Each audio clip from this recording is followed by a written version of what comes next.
this is going to be a very simple script, but it should give you enough information to be able to, should give you enough to be able to create your own script, even your model is much more complex. I assume that you already have like a model for your building, but maybe you have a courtyard or some sort of exteriors which you want to calculate the effect of your materials, the ground materials of your site on the outdoor comfort. I made just this very, very simple model. It's really just a building, a detached house if you want. I didn't put any windows, nothing. It's just a box, because what I'm really interested in is the areas around it. Let's assume this is a driveway. I will just extrude this stuff. So we will need to extrude that in order to work with it. And I will just give it a thickness. Oops, 0.5. Solid, yes, same. I have a driveway. I have, and yeah, again, don't worry about this layout. It's just really just to explain the principles. Let's say I have a driveway or like a walkway going to the building. I have a paved surface in the front, and then I have a terrace, and they can have different materials. And then I have a landscape, and maybe I could what I do here, maybe I just change this a bit, so just to make it more interesting.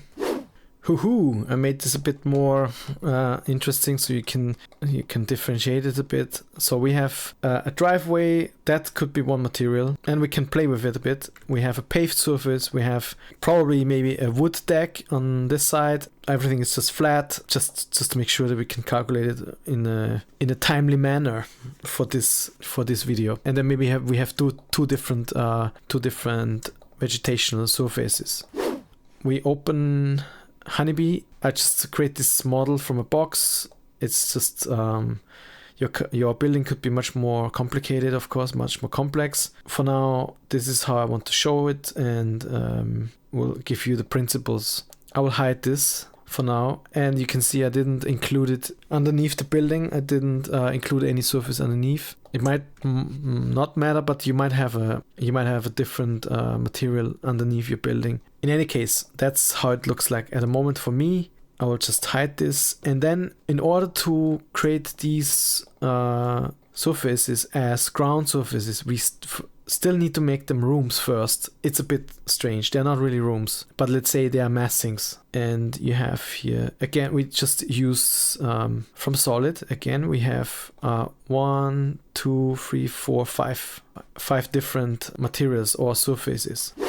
1, 2, 3, 4, 5. We can copy this 5 times, and now we can apply. I make this the driveway, front of house, paved area. Then we will have a terrace, grass, lawn or meadow, and then a two different vegetational surfaces. I moved this away a bit because so then we know, okay, this is all just ground and this is the building. Now we can, in Honeybee Energy, now we need to specify that this is a ground. So basically what that does is this changes the property of a Honeybee room to reflect those of a ground surface. So that's what you need to do first.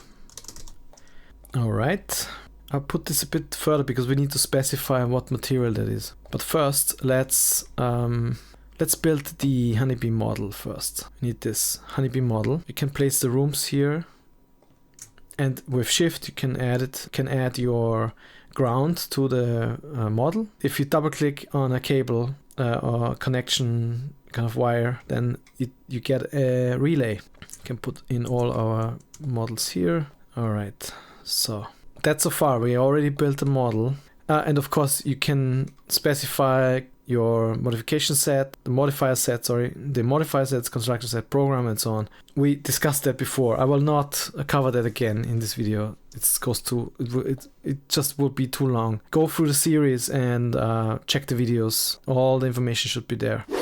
Now, in order to measure the UTCI or anything on the plot, we need to specify a grid, and we need to apply the grid to the Honeybee model. Honeybee Radiance allows us to create this it allows us to, first of all, create grids, sensor grids from rooms, for example, here. And it also allows us to assign the grid and views to the model. So that's what we need to do for sure. So we need this tool. We have the model, this Honeybee model, and the model goes in here, and then we can apply a grid to the model. Well, so there are different ways on how we could do that. What we could use a sensor grid from rooms, but that works best for interior rooms. So what I suggest is that we create a surface which covers the entire area except this hole here, and use that as our source for the grid sensors. So I could just create a surface here on top.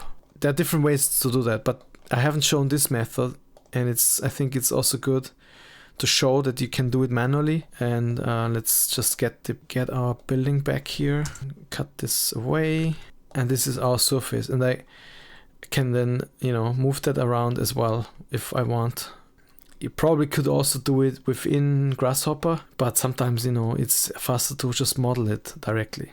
Now this is my surface. I can add this as a within the surface container. With Ladybug, not Honeybee, with Ladybug I can generate point grid, sorry. So it's very straightforward. Just put the geometry in here and specify a grid size. And we can maybe go for a bit larger first, so the calculation doesn't take too long. But you can see immediately, okay, created this grid on top of everything. And I can hide now this surface because I don't want to see that. Also here, just turn off the preview of that item. It also gives me a mesh. I can also hide that completely. Now I will not see my points. This is a bit annoying. But let's continue with this. We know that the points are there. They're here. And it also gives me a mesh, which you see here as this like gray outline, or this gray kind of surface, transparent surface. If I go back to Honeybee Radiance, I have this tool here. I need to make the points a sensors. And that's possible with that tool here. I use the points, and this is the position of my sensor points. And you could also put the mesh in here. It doesn't really do much, I think. I didn't need it for this script, so let's leave it away. You can also specify the direction, but that should be already fine. So we have all our grid points made to sensors, so we can turn this off here. And our grid now. This is our grid, and that goes into here. And now I have a Honeybee model with an assigned sensor grid. That's mandatory, otherwise you can't run the simulation. Pretty simple script. Oh, yes! Extra for you, I'm gonna put the bifocals. I always forget that tool. This allows you to see, because I like the symbols better than the names. But it also gives you the names, so we have both name and symbol. Then you can know exactly what I'm using here, if you use only the names, for example. The UTCI in Honeybee is here, hidden here in the Energy tab. Honeybee Energy, we have the Honeybee UTCI Comfort Map. And we can get this here. Now here it says we need a model. Zack, model, okay. We need a E+weather file, a weather data file. Okay, we need to go back to Ladybug. I like to use the Ladybug search for tool, toggle, Boolean toggle. We also need this one. No, we don't need that one. We need this one. We only need the file and the design day. That's it. So we need to model the E+weather data and design day, and then a run period is always good. The wind speed. I will do a second video on that. We will use. We'll use Butterfly in addition to this script to make it really cool. But let's do the first step by step, basically, all step by step. Get to the weather data first. What should I use? What should I go for? Germany. Let's go to Germany. I just copy. You can also download your weather data, by the way, manually, and then you just add the folder here. You can also. So that's one way to do it. Yes, it's just you provide the folder, and then wherever you saved your weather data, then you also can get it. Or you just get it with the URL. I place this here. Okay, Frankfurt. And now we have our E+weather file. I can actually throw it away, but let's move it here. e plus weather file, design day, the north, a run period. We could just run the whole year, that's also fine, but for the sake of speed, I would suggest to use an analysis period. We can make it very simple. June. In June, start month is 6, start day is 6, start hour is 6. It's a bit, why not?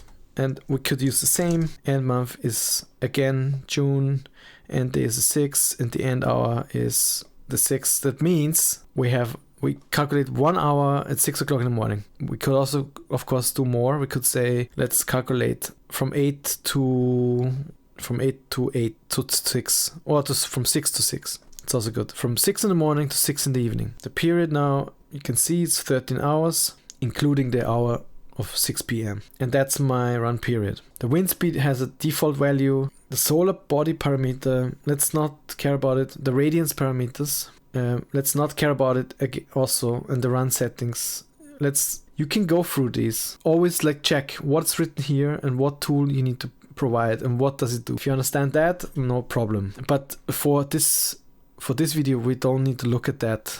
It's all just specifying or make it more tailor it to what you need to get out of it. We need a run button. So again, toggle, Boolean toggle, and that goes into here. Now that works, and we can run that now.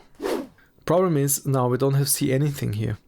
What we can get out of this tool here is we can get out of everything we need really, but there's a step in between we need to take care of. We have a report where if there are warnings or errors, then it will tell us. There's nothing here. The environmental conditions, we could look at that. So what this tool does, it actually saves this whole calculation or simulation onto your computer. And you see it actually on the lower end, you see the folder where it's saved. And there's different items are saved in here. And what we are interested in is the UTCI. This is the Universal Thermal Climate Index. It's basically the perceived temperature, calculated from humidity, wind, and temperature. And but now we don't see anything here. So how we're gonna look at this is we go back to Honeybee Energy, and we have here the read thermal matrix. Oh yeah, by the way, we can actually see here some items readily available. It's the thermal comfort percentage. That's pretty interesting. So it gives you a percentage of the time period, meaning from 6 in the morning to 6 in the afternoon or 7 in the afternoon. The percentage of how long the space is comfortable. We could look at that, the panel, and you can see some area on the plot 100% comfortable on that specific day with the given weather data, of course. And some have less, some it's just 84.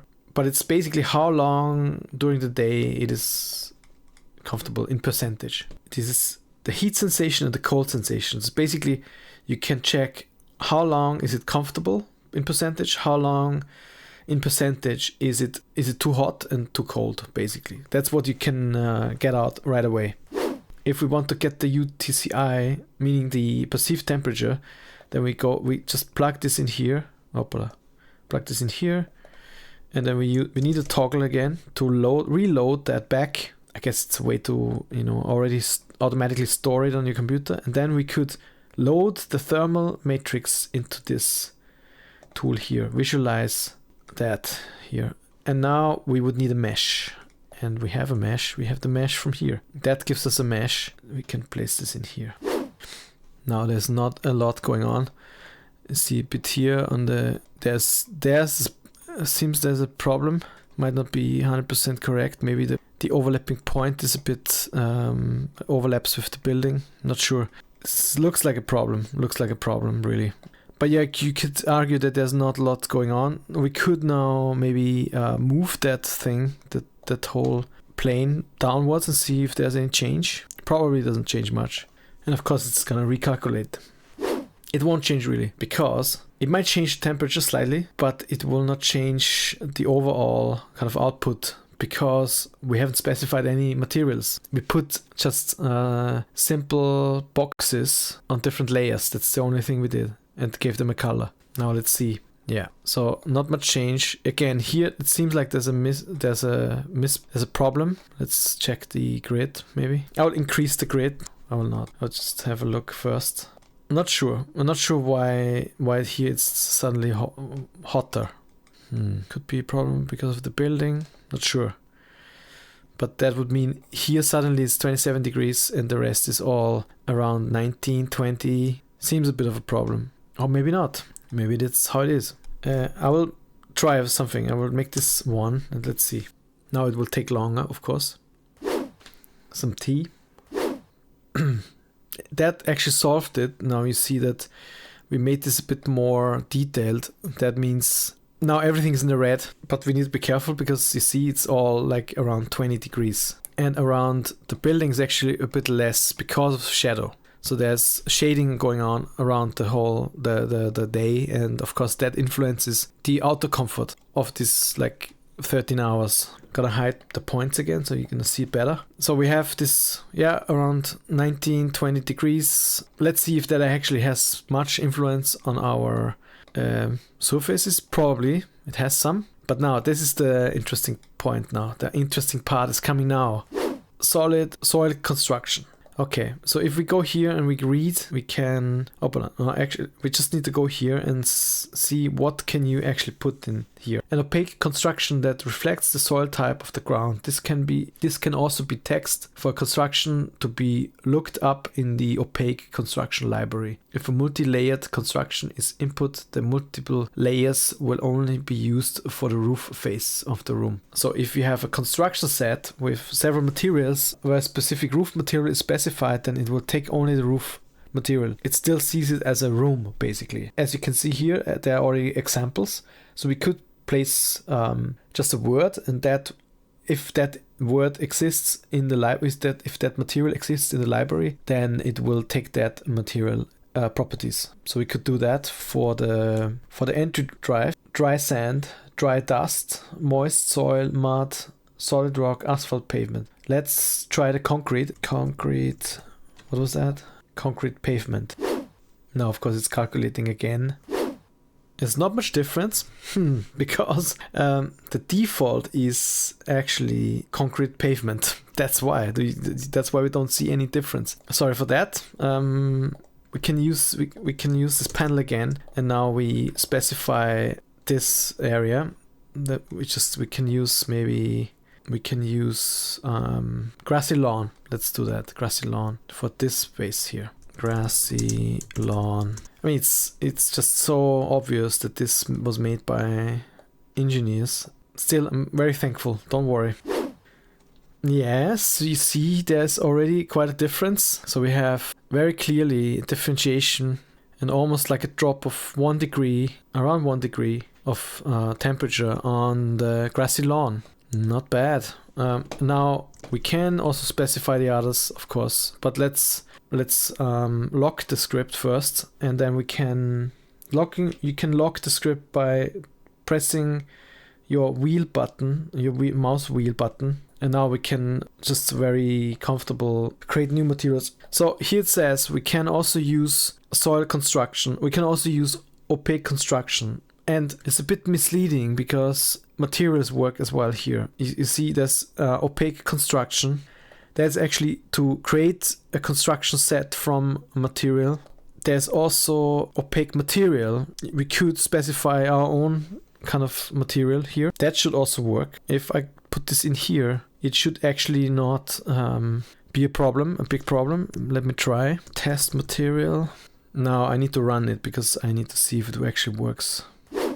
Of course, now I forgot here that I need to input more stuff. I will just place some random numbers just to get something here. Let's say this is maybe thickness. 0.3. Conductivity, I don't know. Let's say 80 or 90. Conductivity is 90. Density, another thing. Kilogram per cubic meter. We could say, for example, this is 2000 kilogram, 2 tons per cubic meter.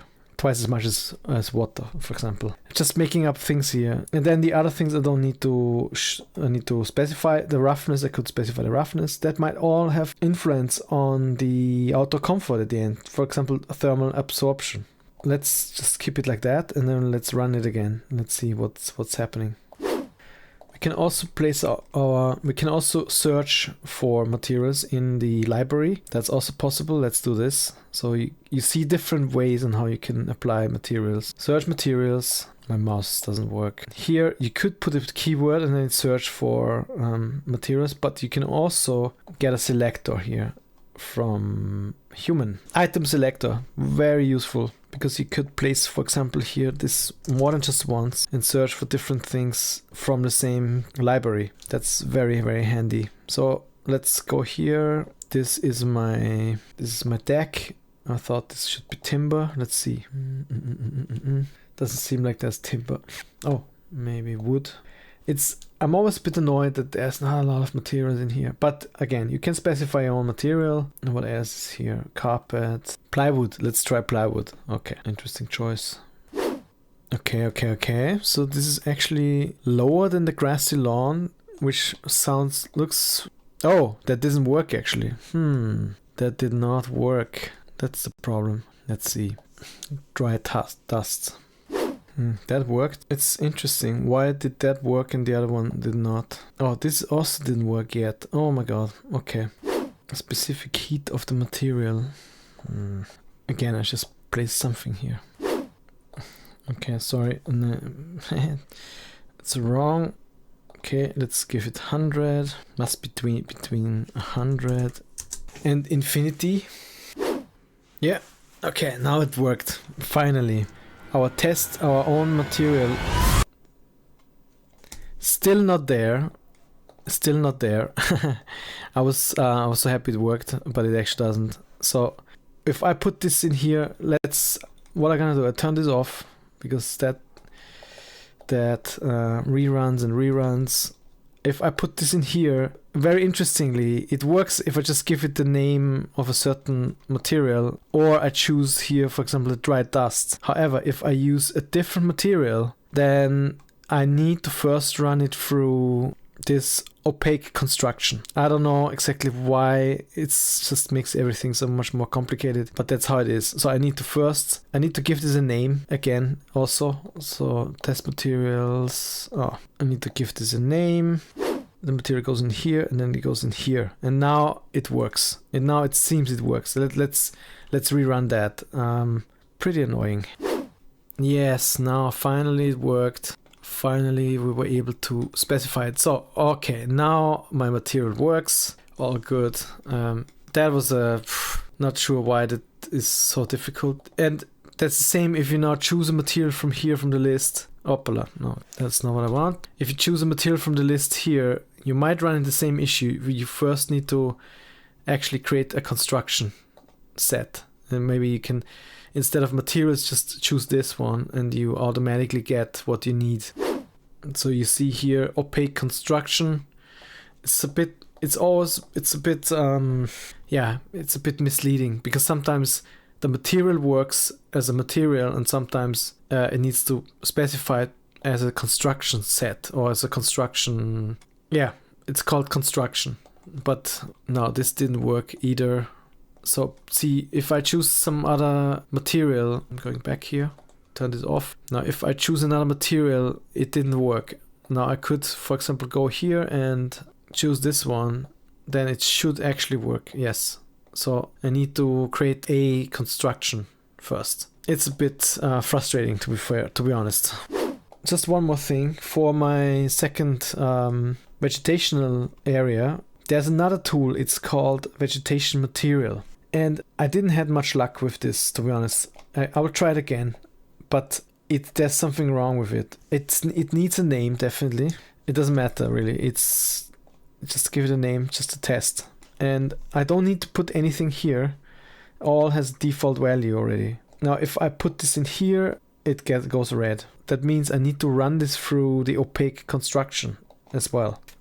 I'm pretty sure this needs a name. To be able to work, and that needs to go in here. Now this turns that works, seems to work. I will change this a bit so it's not exactly the same as the lawn. Plant height up to 1 meter. So let's give it 1 meter then. Maybe 90 centimeters, okay? That looks all good. Now if I run that, and I'm very curious because I was not lucky with this. If it works now, it's fine. If it doesn't work, then it is a bug. Yeah, it doesn't work. Okay, it seems like I was just checking online. It seems like that I'm not alone with this problem. Normally it says here, create vegetation material represents both plants and soil, which can be plugged into Honeybee opaque construction component. That's what we did, and that should normally work.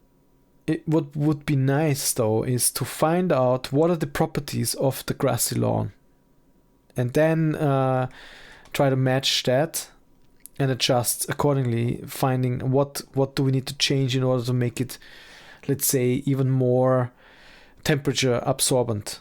You know, that could be a way to do it.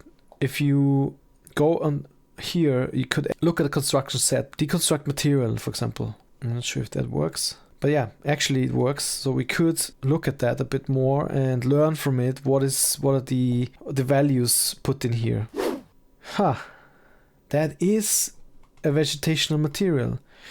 Well, okay. So if I go here, energy plus 1.4, that was already existing 1.4. The error when using multiple vegetational materials, then we run into problem. That's already quite old, an old problem. It's still there. Multiple vegetation materials. Let's see.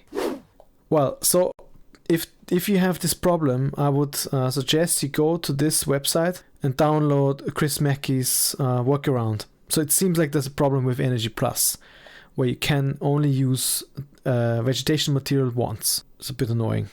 It's really a bit annoying. If you have only lawn in your garden and some plants, that's a different story then. Then it's easier because then you just use one grassy material. So he specified 2 different grids.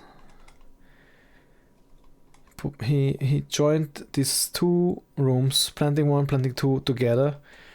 That's fine. The geometry is the same. Okay, that's what he did here. Yeah, so if you run into that problem where you need to specify different plant materials, then that could become tricky. Chris Mackey tries to provide a workaround, which it seems that is a limitation within the Energy Plus. And the workaround is basically to have 2 grids for each of the planting material and a name identifier in the model. Then these grids are combined into one. Both grids are applied to the model, and then it seems to work. Then you can run this together. A bit tricky. So the meshes also then need to be combined, that it works. Again, if you run into this problem, please check out his script. You can download it at the forum. I will put the link into the show note, and you can have a look how he actually applied that. It seems like becomes quite tricky, I have to say. It's a workaround for sure. It works, but only in that very specific case. Okay, quite a much longer than I thought this video is supposed to be, but we learned a lot of stuff, and we also figured why this problem doesn't work. Why this material doesn't work as it is. It works now because we only have one vegetational material in the model. I hope this video is useful to you, and I hope it answers the questions. It's something a bit new to me as well, and I am very, very looking forward to more of these possibilities. And I already thinking of where could I use it in my own projects. Now, I promised you that I'm gonna tell you who actually asked the question. Well, it's very simple. It's one of my channel members, Johnny Stein. What did you thought who it is? Of course. Johnny, thank you so much for the question. For everybody else, Johnny is one of the few people on the planet who decided to support my channel with a tiny fee each month, less than a pint or around a pint in a pub. So he decided to support my channel, and that's why I also prioritize his question. By the way, if you are a channel member, just for you to understand, you can cancel your subscription at any time. You can always cancel your membership, and I'm absolutely not offended by that if you do that. I completely understand that, especially if you're a student and you're writing a master's you're working on your master's degree, or you're writing your thesis and so on. You might need my input only for a certain period, and after that a membership subscription might not make any sense. And I completely understand that. I was a student myself, and I know that as a student, money is not always just flying into the window. I completely get that. If you don't have a lot of money, don't bother. Don't bother to become a channel member. On the other hand, if you can afford a pint in a pub, then you probably can also afford a membership on my channel. Nevertheless, thanks again for all my channel members to support this video and support me and make this video possible. And for all the others, check out my channel. There are loads of videos similar to this one, and I hope you see you in one of the next videos. Ciao!